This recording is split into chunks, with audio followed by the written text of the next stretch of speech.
My name is Mr. Thomas, and you know this quality is bullshit, but I'm doing a review video of Metal Gear Solid 1 from 1998.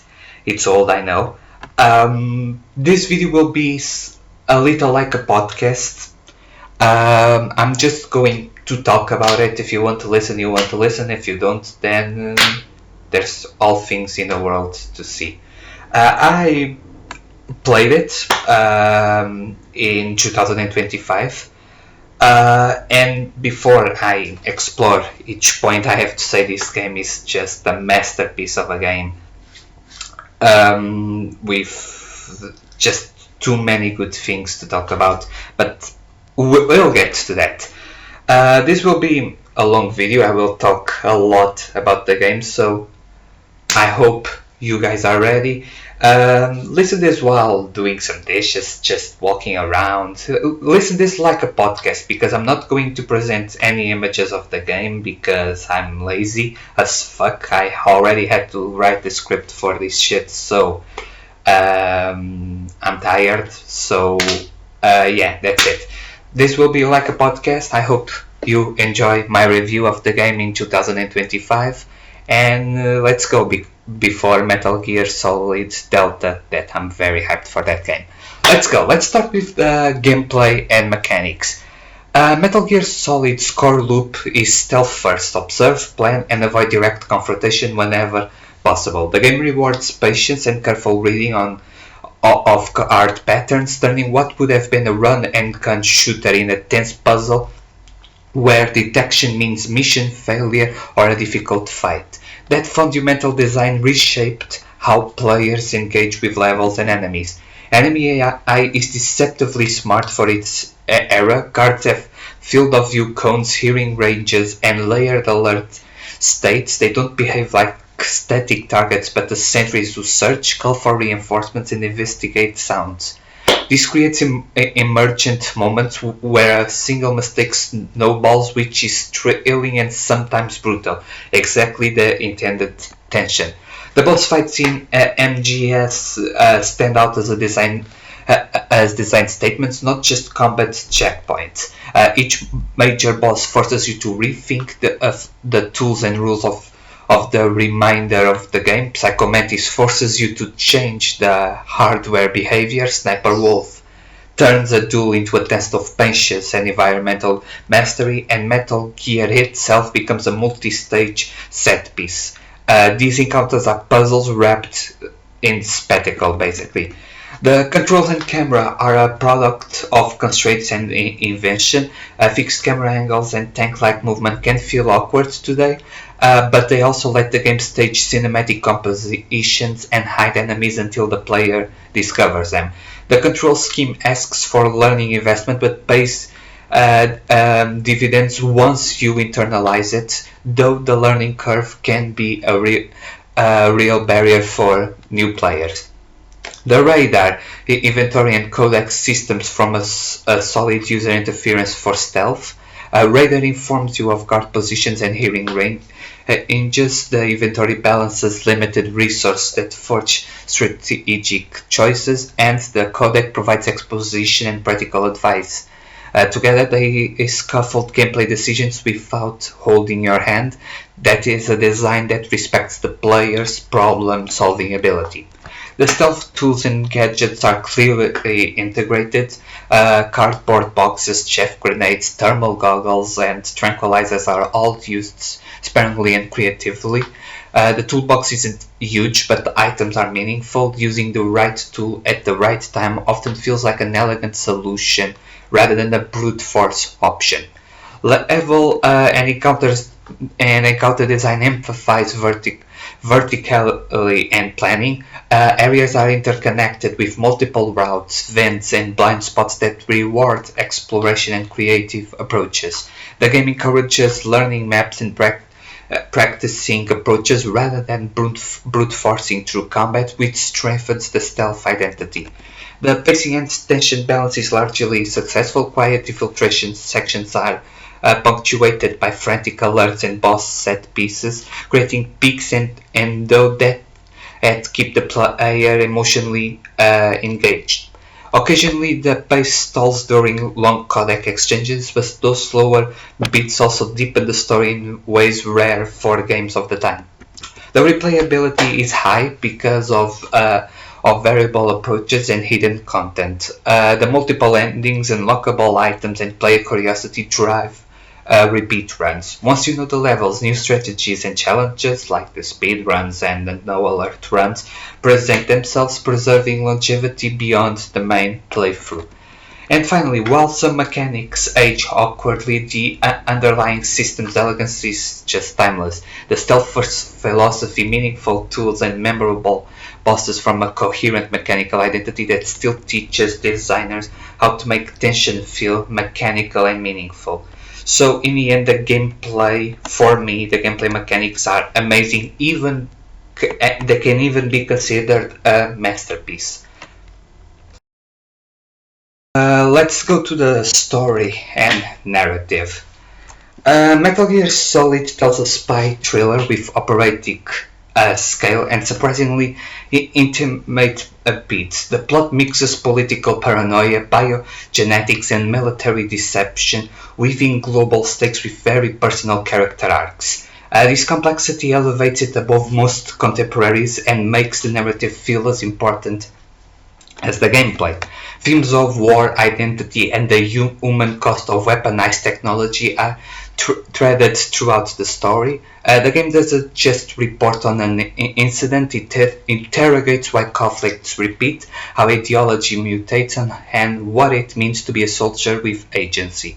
That thematic depth invites players to think, not just react. The characterization is a major strength. Solid Snake is a laconic but morally complex protagonist. Otacon is the empathetic tech mind. Meryl and Sniper Wolf provide emotional counterpoints, and Liquid Snake gives an ideologically driven antagonist with personal history tied to the protagonist. The cast's interplay gives the plot its emotional engine. The dialogue and connect conversations are dense and exposition heavy, but they serve dual purpose as they deliver lore and also create relationships. The codec becomes a narrative device as much as a utility. It lets characters breathe between missions and exposes players to persuasive ideological monologues that linger after the game ends. Kojima's flair for theatrical twists and reveals keeps the narrative gripping. The game escalates from a tactical extraction into a revelation about clones, the nature of soldiers, and the manipulation of public perception.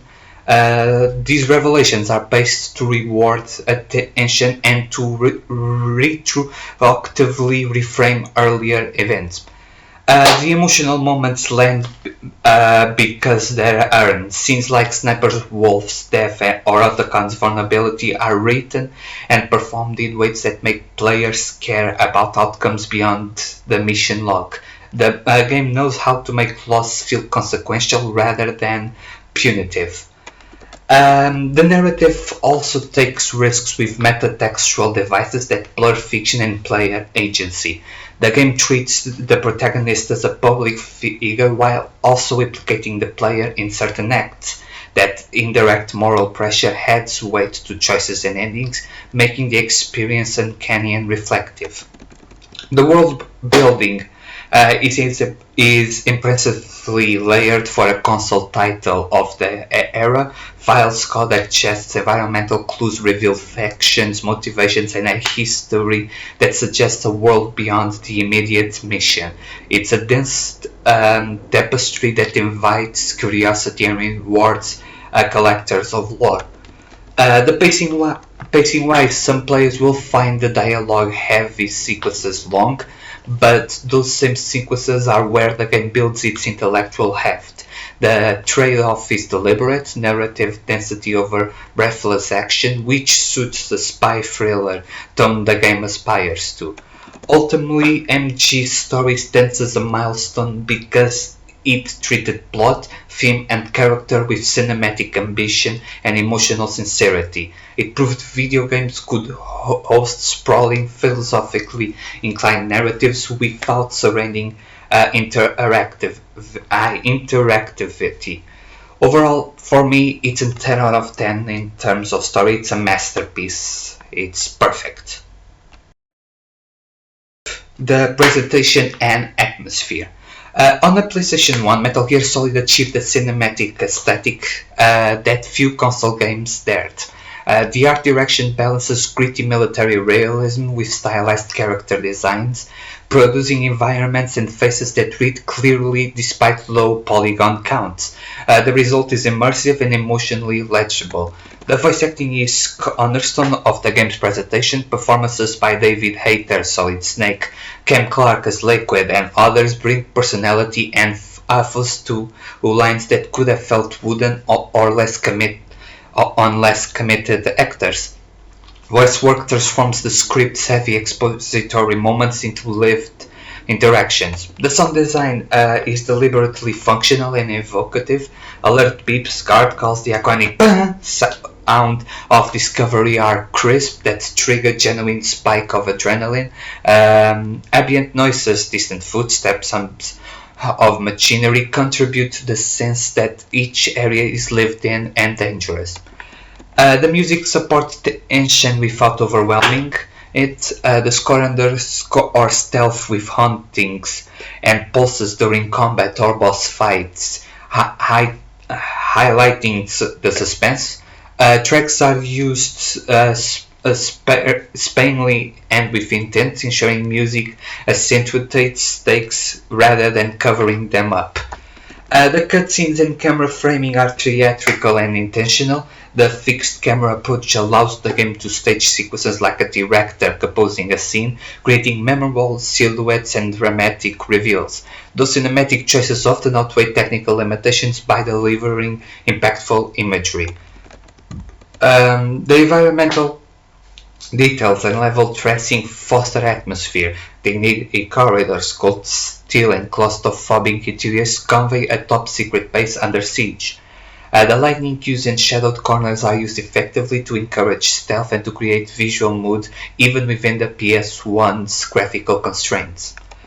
The UI and HUD are designed with stealth clarity in mind. Radar blips, health bars, and inventory icons are functional and unobtrusive.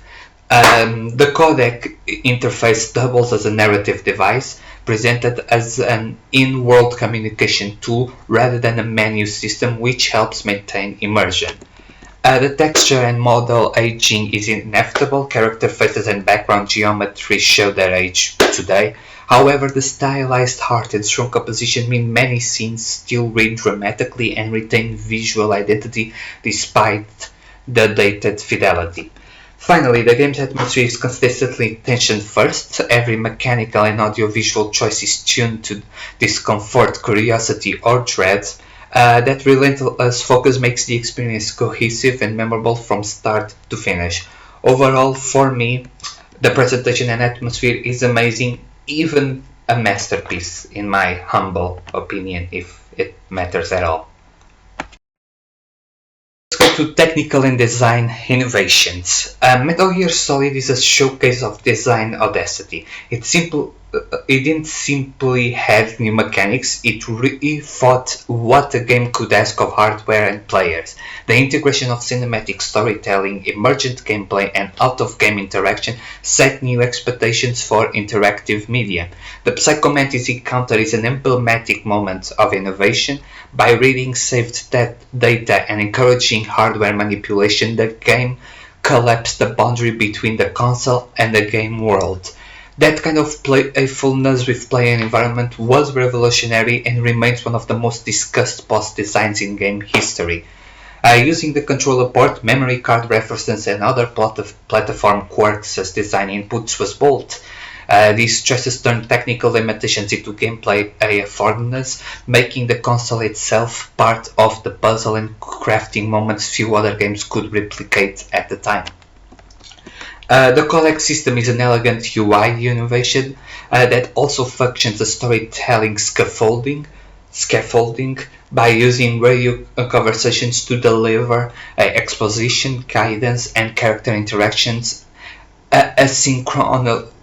I can't speak sometimes.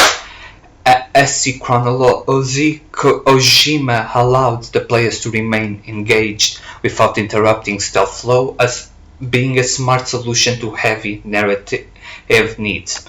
The MGS's cinematic language, its camera blocking, staged cutscenes, and pacing treated levels like film sets without sacrificing player agency. This blend influenced how developers thought about cutscenes as extensions of gameplay rather than a detached movie breaks.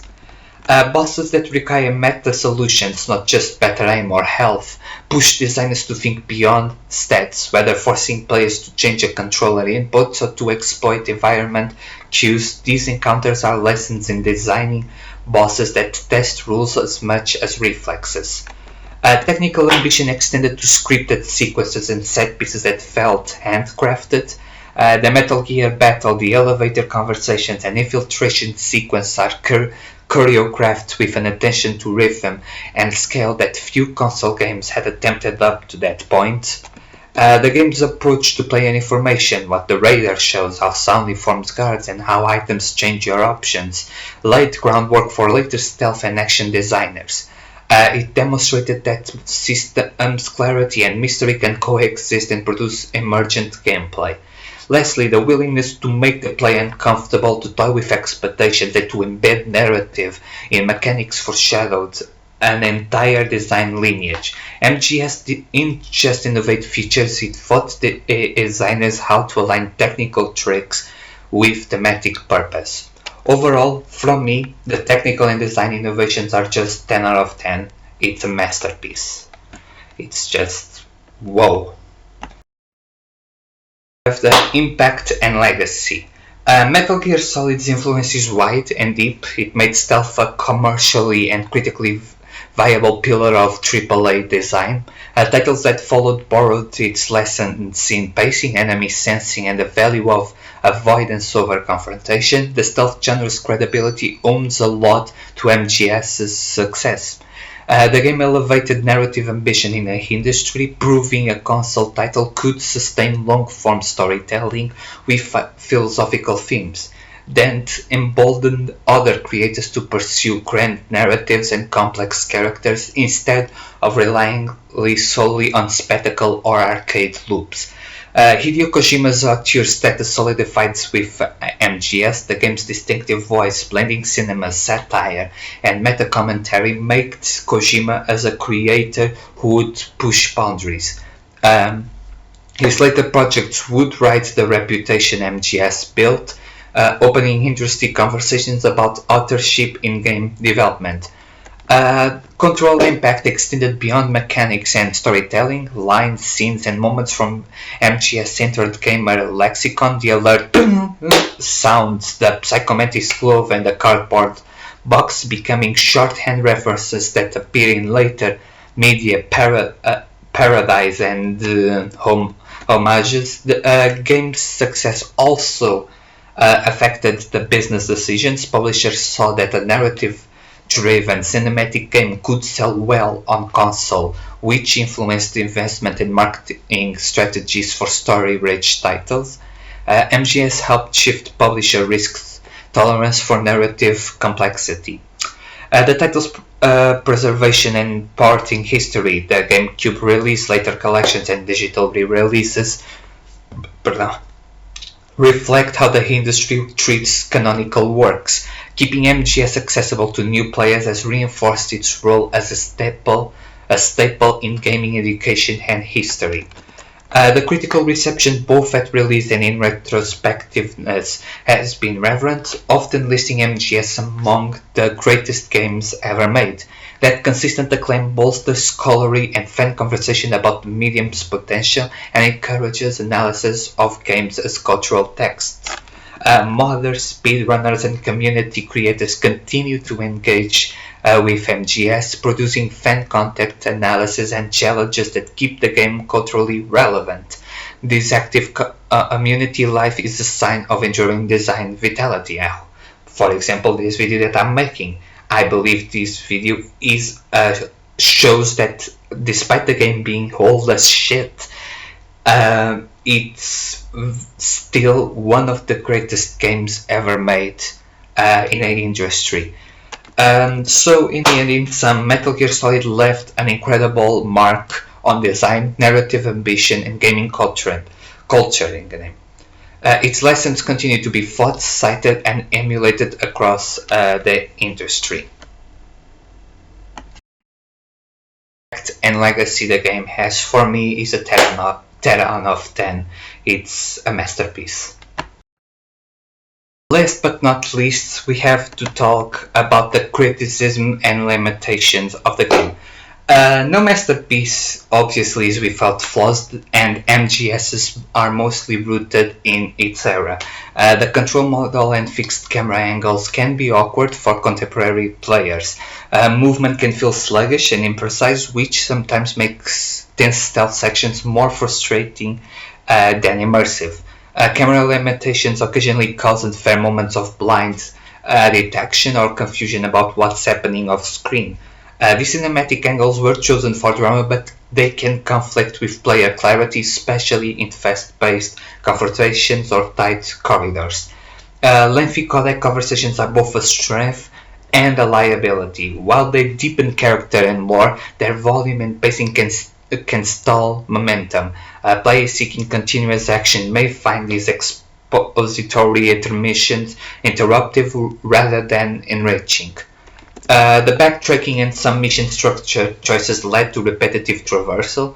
Certain objectives require revisiting spaces in ways that dilute the sense of discovery and can make sections feel padded rather than purposeful.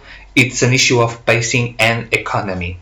Some boss designs rely on gimmicks that are brilliant ones but risk feeling like cheap tricks. For example, fights that depend on external knowledge or hardware oddities can alienate players who feel punished or not thinking outside the genre's typical rules. The graphical aging is unavoidable. Texture pop-in, blocky character models, and low-resolution effects remind modern players of the platform's limitations. For many, the aesthetic charm mitigates the technical shortcomings. For others, it's a barrier to entry. The voice acting occasionally stumbles in melodrama. While most performances are memorable and effective, some lines deliver heavy-handed monologues or overwrought delivery that can undermine otherwise subtle moments. The difficulty spikes in certain encounters can feel abrupt. Areas that require more precise timing or luck introduce frustration that interrupts the overall pacing and can be off-putting to less patient players. Accessibility and usability features that modern audience expect. Customizable controls, context-sensitive camera options, difficulty presets turned to stealth novices are absent. This makes the original experience less welcoming for players who need those accommodations. But despite this criticism, most limitations are contextual rather than fatal. They reflect technological constraints and design choices from 1998. When judged against its ambitious and era, MGS flaws feel like manageable trade-offs that don't erase its achievements. So for me, the criticism and limitations are great, even amazing. 8.5 out of 10 for me. Overall, this game for me is it's just a masterpiece. Literally one of the best games ever made. It's simply amazing. There's not a lot of games like this with this quality. I mean, of course, there's a ton of games of stealth, but this game is a special game because it was way ahead of its time. But yeah, for me, this game is a masterpiece still in 2025. I think you can play it now because it's on PS Store, PC, because of the Master Collection that came out a couple of months ago, a couple of months ago. So I think you should give it a try.